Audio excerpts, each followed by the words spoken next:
Hello guys, welcome back to the channel and welcome back to elite wrestling. तो guys finally इस week का AEW का dynamite show हो चुका है खत्म और आज इस वीडियो के अंदर हम उसी के बारे में बात करने वाले हैं और हम जानने वाले हैं कि इस वीक के डायनामाइट शो पर क्या हुआ और हमें इस वीक के डायनामाइट शो पर कौन कौन सी चीजें देखने को मिली है। तो गाइस ये सब बातें जानने के लिए ये वीडियो एकदम आखिर तक देखना और ऐसे ही एडब्ल्यू कंपनी से रिलेटेड हर एक न्यूज रूमर और अपडेट और एडब्ल्यू कंपनी के हर एक शो का रिव्यू पाने के लिए हमारे चैनल को सब्सक्राइब करना मत भूलना। लेकिन गाइस अब ज्यादा देर न लगाते हुए चलिए ये वीडियो शुरू करते हैं और करते ही इस वीक हुए एडब्ल्यू के डायनामाइट शो का रिव्यू और जानते हैं कि इस वीक के डायनामाइट शो पर क्या हुआ। तो गाइस इस वीक के डायनामाइट शो की शुरुआत हमें काफी दिनों बाद जॉन मॉक्सली की रिटर्न से होती हुई दिखाई दी और यहाँ पर आकर बात करते हुए जॉन मॉक्सली ने कहा कि कुछ महीनों पहले जब जॉन मॉक्सली रिंग के अंदर आए थे तब जॉन मॉक्सली के ऊपर काफी सारे डीमंस हावी थे और वो डीमंस चाहते थे कि जॉन मॉक्सली अंदर से टूट जाए, लेकिन जॉन मॉक्सली अंदर से नहीं टूटे और अपने उन डीमंस को हराकर फाइनली जॉन मॉक्सली इस वीक के डायनामाइट शो पर आ चुके हैं और जॉन मॉक्सली ने अपना टफेस्ट टाइम सर्वाइव किया है। इसीलिए अब जॉन मॉक्सली सर्टन है कि जॉन मॉक्सली रेसलिंग इंडस्ट्री के अंदर किसी भी लेवल के ऊपर जा सकते हैं और मॉक्सली दोबारा से अपना थ्रोन रिक्लेम करने वाले हैं। जो बात यहाँ पर जॉन मॉक्सली ने कही और ये बातें कहकर जॉन मॉक्सली यहाँ से चले गए।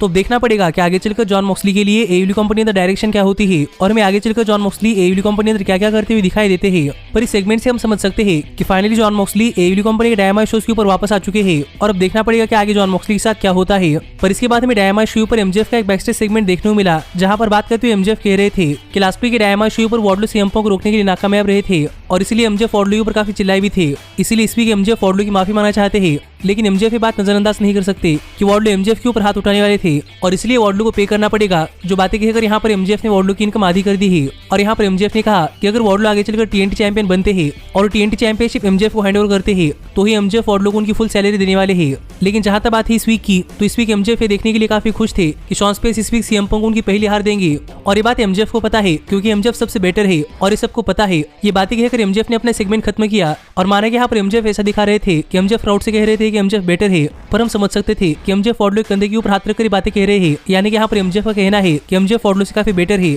तो अब देखना पड़ेगा कि आगे चलकर एमजेएफ और वार्डलो के बीच में क्या होता है। पर इसके बाद हमें इस वीक के डायनामाइट शो पर एडब्ल्यू कंपनी के मेंस और विमेंस डिवीजन से एक mixed gender tag team match देखने को मिला जहां पर हमें ऑरेंज कैसिडी और क्रिस स्टैटलैंडर मिलकर एडम कोल और डॉक्टर ब्रिट बेकर को फेस करते हुए दिखाई दिए। और अगर यहाँ पर हम बात करें इस मैच की, तो गाइस इस मैच की शुरुआत से इस मैच के अंदर डॉक्टर ब्रिट बेकर और एडम कोल बार बार एक दूसरे को टैग देते हुए दिखाई दिए, जिससे कि इस मैच की शुरुआत कुछ ठीक नहीं हुई और इस मैच की शुरुआत में कई बार ऑरेंज कैसिडी डॉक्टर ब्रिट बेकर के सामने आ गए, लेकिन फाइनली ऑरेंज कैसिडी ने मैच स्टार्ट किया। जिसके बाद हमें इस मैच के अंदर क्रिस स्टैटलैंडर और डॉक्टर ब्रिट बेकर और एडम कोल और ऑरेंज कैसिडी इन दोनों की तरफ से बहुत ही बढ़िया मूव्स देखने को मिले हैं और हमें इस मैच के अंदर इन दोनों ही पेयर्स के बीच में बहुत ही बढ़िया केमिस्ट्री भी देखने को मिली है, जहां पर एक तरफ क्रिस स्टैटलैंडर और Orange Cassidy as a friends इस मैच के अंदर बहुत ही बढ़िया वर्क कर रहे थे और दूसरी तरफ ब्रिट बेकर और Adam Cole as a couple इस मैच के अंदर बहुत ही बढ़िया वर्क कर रहे थे। पर जहां तक बात है इस मैच की विनर की, तो गाइस फाइनली एक टाइम के लिए इस मैच के अंदर एक ऐसा पॉइंट आ गया जब एडम कोल ऑरेंज कैसिडी के सामने थे, लेकिन तभी यहाँ पर डॉक्टर ब्रिट बेकर आ गई और रेफरी की नजर बचाते हुए डॉक्टर ब्रिट बेकर ने ऑरेंज कैसिडी को अटैक किया, जिसका फायदा उठाकर एडम कोल मैच जीतने के लिए गए, लेकिन एडम कोल मैच नहीं जीत पाए। और यहीं पर जब क्रिस स्टैटलैंडर डॉक्टर ब्रिट बेकर के ऊपर अटैक कर रही थी तब एडम कोल ने डॉक्टर ब्रिट बेकर को कवर किया,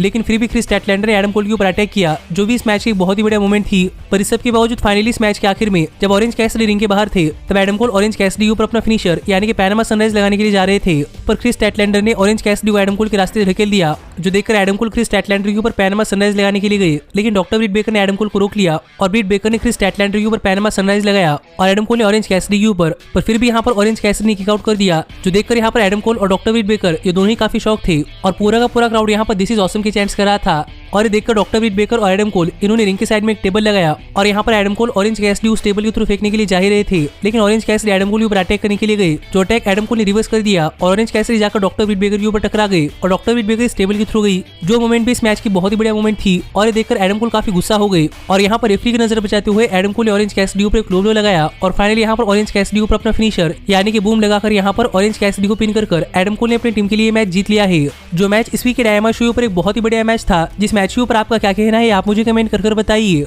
पर अब देखना पड़ेगा कि आगे चलकर एडम कोल और ऑरेंज कैसिडी के बीच में क्या होता है। पर इसके बाद हमें डायनामाइट शो पर एलेक्स मार्वेज, क्रिस जेरिको और सैंटाना और ओटिस का इंटरव्यू लेते हुए दिखाई दे रहे थे और यहाँ पर बात करते हुए एलेक्स मार्वेज ने कहा कि नेक्स्ट वीक क्रिस जेरिको और सैंटाना और ओटिस एक 6 मैन टैग टीम मैच का हिस्सा होने वाले हैं और लास्ट टाइम एडी किंग्स्टन के ऊपर अटैक के चलते एडी किंग्स्टन हाल फिलहाल में इंजर्ड है, इसलिए इसके ऊपर क्रिस जेरिको का क्या कहना है। जिस सवाल का जवाब देते हुए क्रिस जेरिको कह रहे थे कि क्रिस जेरिको को एडी किंग्स्टन से कोई लेना देना नहीं है, पर तभी यहाँ पर बात करते हुए सैंटाना और ओटिस ने कहा कि माना कि क्रिस जेरिको एडी किंग्स्टन के लिए केयर नहीं करते, लेकिन सैंटाना और ओटिस एडी किंग्स्टन के लिए केयर करते हैं, क्योंकि एडी किंग्स्टन क्रिस जेरिको से पहले से सैंटाना और ओटिस की लाइफ के अंदर आए हैं। और अब अब सैंटाना और ओटिस को वैसा ही लग रहा है कि क्रिस जेरिको की वजह से सैंटाना और ओटिस एडब्ल्यू कंपनी अंदर चैंपियन नहीं है, जिस पर क्रिस जेरिको ने कहा कि क्रिस जेरिको हमेशा से सैंटाना और ओटिस के साथ है। लेकिन यहाँ पर सैंटाना और ओटिस ने कहा कि अगर क्रिस जेरिको हमेशा से सैंटाना और ओटिस के साथ है तो फिर ये बात Chris Jericho next week prove कर दे, नहीं तो सैंटाना और ओटिस क्रिस जेरिको को छोड़कर जाने वाले हैं। जो बात यहाँ पर सैंटाना और ओटिस ने कही तो देखना पड़ेगा कि आगे चलकर सैंटाना और ओटिस और क्रिस जेरिको के बीच में क्या होता है और क्या ये तीनों ही सेम पेज के ऊपर आ पाते हैं या नहीं। पर गाइज इसके बाद हमने देखा कि एडम कोल के मैच के बाद एलेक्स मारेज बैकस्टेज में एडम कोल का इंटरव्यू ले रहे थे और यहाँ पर बात करते हुए गुस्से में एडम कोल ने कहा कि एडम कोल ने बार-बार ऑरेंज कैसिडी को हराया है। एडम कोल ने सिंगल्स मैचेस के अंदर ऑरेंज कैसिडी को हराया है और मिक्स्ड जेंडर टैग मैच के अंदर भी ऑरेंज कैसिडी को हराया है। तो फिर ऑरेंज कैसिडी क्या प्रूव करना चाहते हैं? पर ऑरेंज कैसिडी ने डॉक्टर ब्रिट बेकर के ऊपर अटैक किया है, इसलिए एडम कोल ऑरेंज कैसिडी से अपना बदला चाहते हैं और इसलिए एडम कोल चाहते हैं कि ऑरेंज कैसिडी और एडम कोल के बीच में एक लाइट्स आउट मैच हो जाए। जो बातें कहकर यहाँ पर एडम कोल ने ऑरेंज कैसिडी को एक लाइट्स आउट मैच के लिए चैलेंज कर दिया है। तो अब देखना पड़ेगा कि लाइट्स आउट मैच कितना खतरनाक मैच होता है। पर इसके बाद हमें डायनामाइट शो पर शॉन स्पियर्स और सीएम पंक इनके मैच के लिए एक हाई वीडियो देखने को मिला, जिसके बाद फाइनली इस वीक के डायनामाइट शो पर शॉन स्पियर्स सीएम पंक को फेस कर रहे थे। लेकिन गाइस ये मैच स्टार्ट होने से पहले यहाँ पर एमजेएफ आ गए और यहाँ पर आकर एमजेएफ ने कमेंट्री टेबल ज्वाइन किया, जिसके बाद ये मैच ऑफिशियली स्टार्ट हुआ। और अगर यहाँ पर हम बात करें इस मैच की तो गाइस ये मैच स्टार्ट होते ही सीएम पंक ने शॉन स्पियर्स के ऊपर अपना फिनिशर यानी कि जीटीएस लगा दिया और यहाँ पर शॉन स्पियर्स को पिन कर सीएम पंक ने मैच जीत लिया। तो रिजल्ट देखकर यहाँ पर एमजेएफ काफी गुस्सा थे कि सीएम पंक ने 1 मिनट के अंदर ही मैच जीत लिया है और इसीलिए यहाँ पर सीएम पंक एमजेएफ को देखकर काफी चिढ़ा रहे थे। पर फाइनली जब सीएम पंक ने एमजेएफ की तरफ अपनी पीठ की तब सरप्राइजिंगली एमजेएफ रिंग के अंदर आ गए और यहाँ पर एमजेएफ सीएम पंक के ऊपर अटैक करने ही वाले थे। लेकिन इतने में सीएम पंक ने पीछे देखा और एमजेएफ और सीएम पंक एक दूसरे के आमने सामने थे और यहाँ पर सीएम पंक ने एमजेएफ का स्कार्फ पकड़ा और यहाँ पर सीएम पंक एमजेएफ के ऊपर अटैक करने ही वाले थे। लेकिन इतने में एमजेएफ यहाँ से भाग गए। तो देखना पड़ेगा कि आगे चलकर एमजेएफ और सीएम पंक के बीच में क्या होता है और क्या एमजेएफ सीएम पंक के खिलाफ एक मैच रसल करने के लिए मानते हैं या फिर अभी सीएम पंक चाहते हैं कि एमजेएफ किसी और के खिलाफ एक मैच रसल करे। पर इसके बाद हमें डायनामाइट शो पर दिखाया गया कि कैसे बैकस्टेज में बिलीगन क्रिश्चियन केज की वेट कर रहे थे और क्रिश्चियन केज की इस वीक के डायनामाइट शो पर आने के बाद बिलीगन बात करते हुए क्रिश्चियन केज से कह रहे थे कि बिलीगन के बेटे यानी कि गन क्लब एडब्ल्यू कंपनी के वर्ल्ड टैग टीम चैंपियनशिप्स के टॉप 5 रैंकिंग्स के अंदर आता है और यहाँ पर बिलीगन चाहते हैं कि गन क्लब को एडब्ल्यू कंपनी के वर्ल्ड टैग टीम चैंपियनशिप्स के लिए जुरासी एक्सप्रेस के खिलाफ एक मौका मिले। जो बात यहाँ पर बिलीगन ने कही और इस सवाल का जवाब देते हुए क्रिश्चियन केज ने कहा कि क्रिश्चियन केज चाहते हैं कि बिलीगन अपने आप को प्रूव करे और इसके बाद ही क्रिश्चियन केज बिलीगन के बेटों को एडब्ल्यू कंपनी के वर्ल्ड टैग टीम चैंपियनशिप्स के लिए मौका देने के बारे में सोचने वाले हैं। जो बात यहाँ पर क्रिश्चियन केज ने कही और क्रिश्चियन केज के ऐसे कहते ही यहाँ पर गन क्लब ने आकर क्रिश्चियन केज के ऊपर अटैक करना स्टार्ट कर दिया और यहाँ पर क्रिश्चियन केज के ऊपर काफी ब्रूटल अटैक कर क्रिश्चियन केज से बात करते हुए ऑस्टिन गन ने कहा कि अब ऑस्टिन गन ने अपने आप को प्रूव कर दिया है और ऑस्टिन गन चाहते हैं कि उन्हें एडब्ल्यू कंपनी के वर्ल्ड टैग टीम चैंपियनशिप्स के लिए मौका मिले। जो बातें कहकर गन क्लब यहाँ से चला गया। तो देखना पड़ेगा कि आगे चलकर क्रिश्चियन केज और गन क्लब के बीच में क्या होता है और क्या गन क्लब को जुरासी एक्सप्रेस के खिलाफ एडब्ल्यू कंपनी के वर्ल्ड टैग टीम चैंपियनशिप्स के लिए मौका मिलता है या नहीं। पर इसके बाद हमने देखा कि फाइनली कोडी रोड्स ने इस वीक के डायनामाइट शो पर अपना रिटर्न कर लिया है और यहाँ पर आकर सरप्राइजिंगली कोडी ने सबसे पहली चीज ये की कि कोडी एक लैडर लेकर रिंग के अंदर गए और यहाँ पर बात करते हुए कोडी रोड्स कह रहे थे कि काफी साल पहले रेसलिंग इंडस्ट्री के अंदर एक काफी रिवोल्यूशनरी चीज हुई थी कि सीएम पंक ने अपना पाइप बम प्रोमो डिलीवर किया था और सीएम पंक ने कहा था कि सीएम पंक वर्ल्ड चैंपियनशिप जीतने के बाद रेसलिंग क्विट करने वाले हैं और सीएम पंक वर्ल्ड चैंपियनशिप लेकर दूर जाने वाले हैं, जो कि आखिरकार सीएम पंक ने किया। लेकिन सीएम पंक वर्ल्ड चैंपियनशिप दूर नहीं ले जा पाए और सीएम पंक ने अपने पीछे रेसलिंग इंडस्ट्री के अंदर एक काफी बड़ी जगह खाली छोड़ दी। जो बात यहाँ पर कोडी रोड्स कह रहे थे और कोडी रोड्स की बातों से ऐसा लग रहा था कि यहाँ पर कोडी रोड्स कह रहे हैं कि Cody Rhodes as a TNT champion AEW company छोड़कर जाने वाले हैं, क्योंकि अब तक कोडी रोड्स ने एडब्ल्यू कंपनी के साथ कोई नया कॉन्ट्रैक्ट साइन नहीं किया और कोडी की बातें सुनकर सभी फैंस कोडी के ऊपर टर्न हो रहे थे। लेकिन यहाँ पर बात करते हुए कोडी रोड्स ने कहा कि सीएम पंक के जाने के बाद कोडी रोड्स ने सीएम पंक का रोल फिल किया है और जैसे कि सीएम पंक ने कहा था वैसे ही कोडी रोड्स काफी सारे रेसलिंग कंपनियों के अंदर जाकर रेसल कर रहे थे और इसी के रिजल्ट के चलते आज कोडी रोड्स ने एडब्ल्यू कंपनी बनाई है और अब सीएम पंक एडब्ल्यू कंपनी के अंदर है और कोडी रोड्स कभी भी फैंस के ऊपर टर्न नहीं करने वाले, क्योंकि जब कोडी को फैंस की काफी जरूरत थी तो फैंस ने कोडी के ऊपर टर्न नहीं किया। पर अब भी कोडी को काफी सारी चीजें प्रूव करनी है, जैसे कि जिस चैंपियनशिप के नाम के अंदर वर्ल्ड नहीं होता वो चैंपियनशिप भी एक रेलेवेंट चैंपियनशिप होती है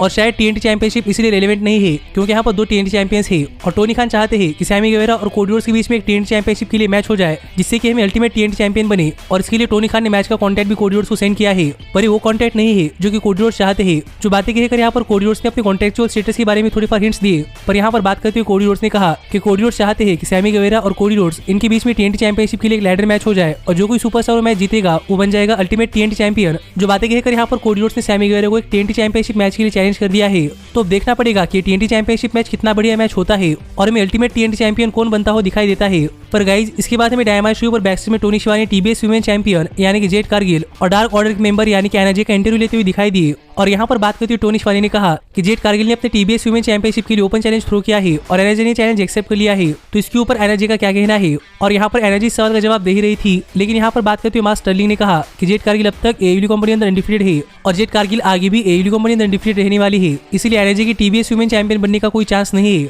जिसका जवाब देते हुए एनर्जी ने कहा कि शायद जेड कारगिल ने एनर्जी की वर्स्ट साइड नहीं देखी, क्योंकि एनर्जी मैच जीतने के लिए कुछ भी कर सकती है, जैसे कुछ हफ्ते पहले एनर्जी ने रैम्पेज शो पर किया था इसीलिए जेड कारगिल को संभल कर चलने की जरूरत है, क्योंकि एनर्जी अगली टीबीएस चैंपियन बनने वाली है, जो बात यहाँ पर एनर्जी ने कही। और यहाँ पर जेड कारगिल में एनर्जी का चैलेंज एक्सेप्ट कर लिया है। तो अब देखना पड़ेगा कि आगे चलकर जेड कारगिल और एनर्जी इनके बीच में मैच कब होता है और ये मैच कितना बढ़िया मैच होता है। पर गाइस इसके बाद डायमंड शो पर हमें Kings of the Black Throne यानी कि मैलिका ब्लैक और ब्रॉडी ली वासरी ब्लॉन्ड्स को एक टैग टीम मैच के अंदर फेस करते हुए दिखाई दिए और वासरी ब्लॉन्ड्स हाउस ऑफ ब्लैक को विजिट करने वाले हैं। इसका मतलब शायद यही था कि हमें वासरी ब्लॉन्ड्स, मैलिका ब्लैक और ब्रॉडी किंग इनके बीच में एक टैग टीम मैच देखने को मिलने वाला है। और अगर यहाँ पर हम बात करें इस मैच की, तो गाइस ये मैच शुरू होती है मैलिका ब्लैक और ब्रॉडी किंग इन दोनों ने इस मैच के अंदर डोमिनेट करना स्टार्ट कर दिया और ये देखकर ग्रिफ कैरिसन ने ब्रायन पिलमन जूनियर को टैग दे दिया। पर मैलिका ब्लैक को फेस करने के बाद ब्रायन पिलमन जूनियर का कॉन्फिडेंस काफी लो हो चुका था, इसलिए यहाँ पर ब्रायन पिलमन जूनियर मैलिका ब्लैक के ऊपर अटैक करने के बारे में 2 बार सोच रहे थे। और इसी का फायदा उठाकर मैलिका ब्लैक ने इस मैच के अंदर अपना कमबैक किया और यहाँ पर मैलिका ब्लैक और ब्रॉडी किंग इन्होंने मिलकर ब्रायन पिलमन जूनियर के ऊपर काफी तगड़ा अटैक किया और फाइनली यहाँ पर ब्रायन पिलमन जूनियर के ऊपर अपना फिनिशर लगाकर ब्रायन पिलमन जूनियर को पिन कर ब्रॉडी किंग और मैलिका ब्लैक इन्होंने ये मैच जीत लिया है।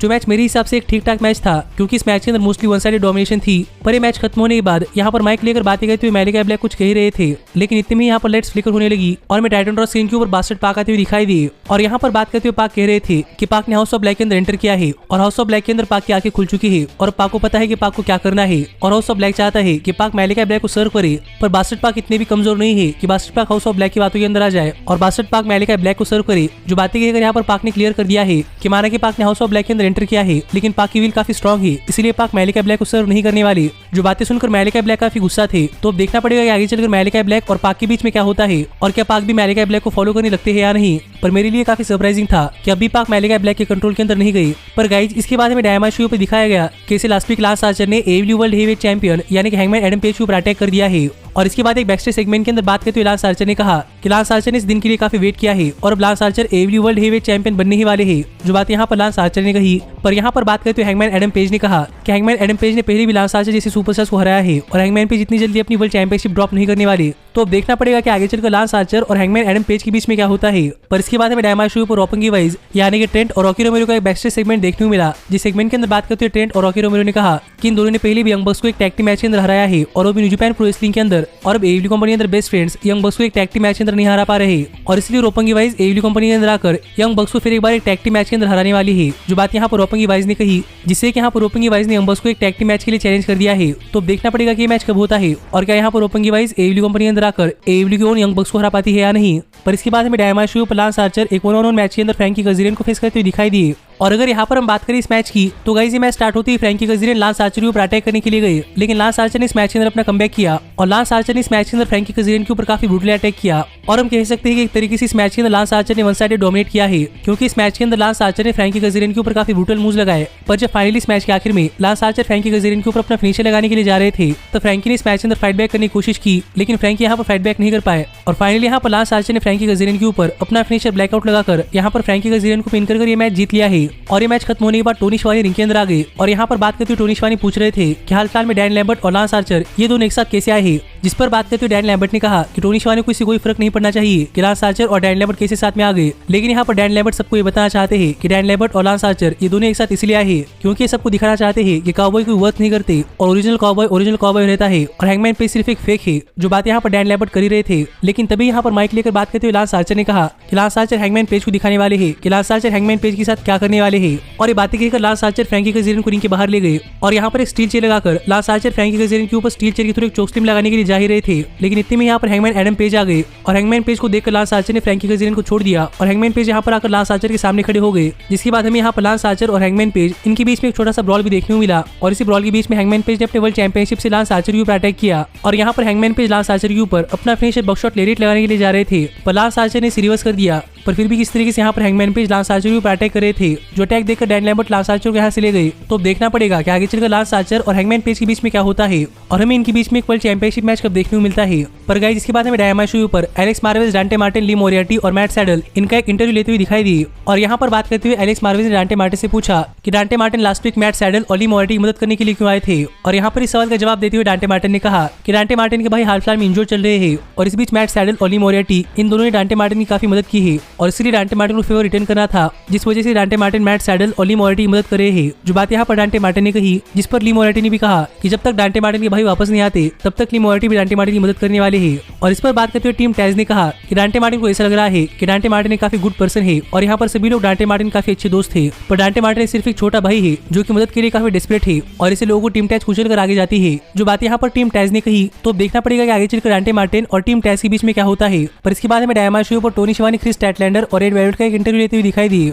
और यहाँ पर बात करते हुए टोनी शिवानी क्रिस स्टैटलैंडर से पूछ रहे थे कि mixed gender tag team match हारने के ऊपर क्रिस स्टैटलैंडर का क्या कहना है, और इसका जवाब क्रिस स्टैटलैंडर दे रही थी। लेकिन इतने में यहाँ पर लेला हैरिस आ गई और यहाँ पर आकर बात करते हुए लेला हैरिस कह रही थी कि हाल फिलहाल में क्रिस स्टैटलैंडर अपने मैचेस के ऊपर फोकस नहीं कर रही और इसलिए क्रिस स्टैटलैंडर अपना हर एक मैच हार रही है और क्रिस स्टैटलैंडर की वजह से लास्ट वीक वो अपना मैच हारे है। जो बातें कहकर यहाँ पर लेला हैरिस अपना मैच हारने का पूरा ब्लेम क्रिस स्टैटलैंडर के ऊपर डाल रही थी। पर यहाँ पर रेड वेलवेट बीच में आ गई और यहाँ पर बात करते हुए रेड वेलवेट कह रही थी कि लास्ट वीक उनके बीच में मिसकम्युनिकेशन हुआ था और इसलिए वो अपना मैच हारे है। जो बातें सुनकर लेला हैरिस ने कहा कि बार बार रेड वेलवेट क्रिस स्टैटलैंडर को सेव कर रही है और लेला हैरिस देखकर काफी गुस्सा है और ये बातें कहकर लेला हैरिस ने रेड वेलवेट के ऊपर अटैक कर दिया, जहाँ पर क्रिस स्टैटलैंडर लेला हैरिस को रोकने के लिए गई, लेकिन लेला हैरिस ने क्रिस स्टैटलैंडर के ऊपर भी अटैक कर दिया, जिससे हम समझ सकते हैं कि लेला हैरिस अपने लॉसेस के लिए क्रिस स्टैटलैंडर और रेड वेलवेट इनको ब्लेम कर रही है। तो अब देखना पड़ेगा कि आगे चलकर लेला हैरिस और क्रिस स्टैटलैंडर के बीच में क्या होता है और इस सब के बीच में रेड वेलवेट क्या करती है। पर इसके बाद हमें देखा कि डायमंड शो पर सेरेना डेप्स स्काई ब्लू को फेस कर रही थी। और अगर यहाँ पर हम बात करें इस मैच की तो गाइस ये मैच एक तरीके से स्टूडेंट वर्सेस टीचर मैच था और इस मैच के अंदर सेरेना डेप काफी एक्सपीरियंस सुपरस्टार थी, इसलिए इस मैच की शुरुआत से इस मैच के अंदर सेरेना डेप ने डोमिनेट किया और स्काई ब्लू को इस मैच के अंदर एक भी ऑफेंसिव मूव नहीं मिली और फाइनली इस मैच के आखिर में सेरेना डेप ने स्काई ब्लू के ऊपर अपना फिनिशर लगाकर सबमिशन के सहारे मैच जीत लिया है। तो अब देखना पड़ेगा कि आगे चलकर सेरेना डेप क्या करती है और क्या हिकारू शिडा के ऊपर ब्रूटली अटैक करने के बाद सेरेना डेप ऐसे विशेषली किसी के ऊपर अटैक करती है या नहीं। पर इसके बाद हमें man of the year best segment के अंदर बात करते हुए दिखाई दी और यहाँ पर बात करते हुए इथन पेज ने कहा कि काफी सारे लोग जॉन मॉक्सली की रिटर्न को देखकर काफी खुश है, लेकिन काफी सारे लोगों ने ये नहीं देखा कि जब जॉन मॉक्सली यहाँ पर नहीं थे तब इथन पेज ने एडब्ल्यू के डायमंड शोज के ऊपर बहुत ही बड़े मैचेस दिए हैं और इथन पेज ने लोगों को एंटरटेन किया है। पर जॉन मॉक्सली की रिटर्न की वजह से काफी सारे लोग इथन पेज को भूल चुके हैं, इसलिए इथन पेज चाहते हैं कि जॉन मॉक्सली और इथन पेज के बीच में एक मैच हो जाए, जिससे कि जॉन मॉक्सली और अगर इथन पेज दिखाना चाहते हैं कि इथन पेज अभी उतने रिलेवेंट है। जो बात यहाँ पर इथन पेज ने कही और यहाँ पर इथन पेज ने जॉन मॉक्सली को एक मैच के लिए चैलेंज कर दिया है। तो अब देखना पड़ेगा कि मैच कब होता है और इस मैच के अंदर क्या होता है। पर गाइस इसके बाद एडब्ल्यू ने अगले डायमंड शो और अगले रैम्पेज शो के लिए बहुत सारे मैचेस एडवर्टाइज किए। जो मैचेस कौन से हैं जानने के लिए आप ऊपर आए हुए कार्ड के ऊपर क्लिक कर आप हमारे चैनल के एप्लीकेशन के अंदर जाकर आर्टिकल पढ़ सकते हैं। और अगर आप हमारे चैनल के एप्लीकेशन के ऊपर जा रहे हैं तो ऊपर आए हुए कार्ड के ऊपर क्लिक कर हमारी ये वीडियो देखकर हमारे चैनल के एप्लीकेशन में डाउनलोड करना मत भूलना,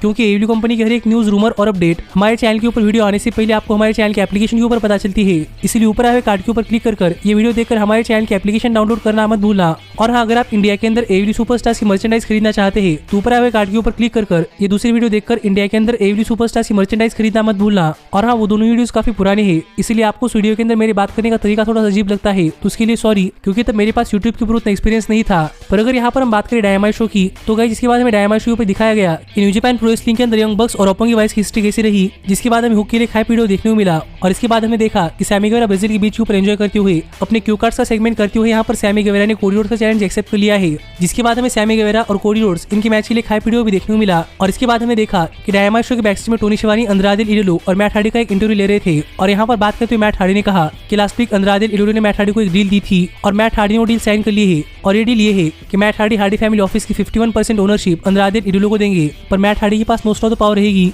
और जितने मैचेस अंद्रादे जीतेंगे उतने मैचेस का बोनस मैट हार्डी को मिलेगा और अंद्रादे को मैचेस जीतने के लिए मैट हार्डी हेल्प करेंगे, जिस डील के ऊपर मैट हार्डी और अंद्रादे एग्री हो चुके हैं और इन दोनों ने डील साइन कर ली है। और यहाँ पर मैट हार्डी ने अंद्रादे से पूछा कि अंद्रादे क्या चाहते हैं, जहाँ पर बात करते हुए अंद्रादे ने कहा कि अंद्रादे चाहते हैं कि डार्बी एलिन उनकी फैक्शन ज्वाइन करे और मैट हार्डी यहाँ पर डार्बी एलिन को उनकी फैक्शन के अंदर लाने के लिए मान चुके हैं। तो अब देखना पड़ेगा कि मैट हार्डी किस तरीके से डार्बी एलिन को हार्डी फैमिली ऑफिस के अंदर लाते हैं। पर गाइज इस सब के बाद फाइनली यहाँ पर टाइम हो चुका था इस वीक के डायमंड शो मेन इवेंट का, जिस मेन इवेंट के लिए हमें द क्लेम का स्टिंग और डार्बी एलिन को मॉक करता हुआ एक बहुत ही बड़ा एंट्रेंस देखने को मिला। पर इसके बाद जब स्टिंग और डार्बी एलिन इस मैच के लिए अपना एंट्रेंस कर रहे थे तभी द क्लेम ने स्टिंग और डार्बी एलिन के ऊपर अटैक करना स्टार्ट कर दिया और यहाँ पर द क्लेम ने डार्बी एलिन के गले के अंदर एक स्टील चेयर फंसाकर डार्बी एलिन को स्टील पोस्ट के ऊपर फेंक मारा, जिससे कि ये मैच शुरू होने से पहले यहाँ पर डार्बी एलिन काफी इंजर्ड हो चुके थे और ये देखकर डॉक्टर्स डार्बी एलिन को यहाँ से ले गए, जिस वजह से स्टिंग को अकेले ही मैच असर करना पड़ा और स्टिंग अकेले इस मैच के अंदर बहुत ही बढ़िया परफॉर्मेंस दे रहे थे। पर 2-on-1 अटैक के सामने स्टिंग भी कुछ नहीं कर पाए और एक टाइम के लिए द क्लेम इस मैच के अंदर डोमिनेट करना स्टार्ट कर दिया और यहाँ पर द क्लेम स्टिंग के ऊपर काफी बुटले अटैक कर रही थी। पर फिर भी सरप्राइजिंगली स्टिंग किस तरीके से आउट कर पा रहे थे, जो देखकर द क्लेम स्टिंग के ऊपर इनके बाहर अटैक करने के लिए गई। पर इतने में out of nowhere Darby Allin इस मैच के अंदर अपना कमबैक किया, जिसके बाद डार्बी एलिन और स्टिंग इन दोनों ने मिलकर द क्लेम के ऊपर अटैक किया, जिस बीच हमें स्टिंग की तरफ से बहुत ही बढ़िया डाइव्स भी देखने को मिले हैं। और फाइनली यहाँ पर द क्लेम के ऊपर अपना फिनिशर यानी कॉफिन ड्रॉप लगाकर यहाँ पर एंथनी बोवेंस को विन कर डार्बी एलिन ने अपनी टीम के लिए मैच जीत लिया है, जो मैच मेरे हिसाब से एक ठीक ठाक मैच था। पर ऐसी इस वीक का डायमंड शो ऑफिस चला गया, जो डायमंड शो मुझे तो बहुत पसंद आया है। क्योंकि गाइस फिर एक बार इस वीक के डायनामाइट शो पर बहुत सारी चीजें हुई है जो मुझे लगता है कि बहुत ही बढ़िया थी, जिस पर आपका क्या कहना है आप मुझे कमेंट कर बताइए। और ऐसे ही एवली कंपनी से रिलेटेड हर एक न्यूज, रूमर और अपडेट और एवली कंपनी के हर एक शो का रिव्यू पाने के लिए हमारे चैनल को सब्सक्राइब करना मत भूलना। पर गाइस अब मैं मिलता हूं आपसे अगली वीडियो के अंदर, पर तब तक stay healthy, stay happy and keep watching elite wrestling. Hey, did you like that video? Click the screen for more. And where do you think you're going? Check out our official merchandise page and to support the entire cast. And thanks so much for being the elite. The elite, the elite. What, Nick, you're not going to sing it all with me this time?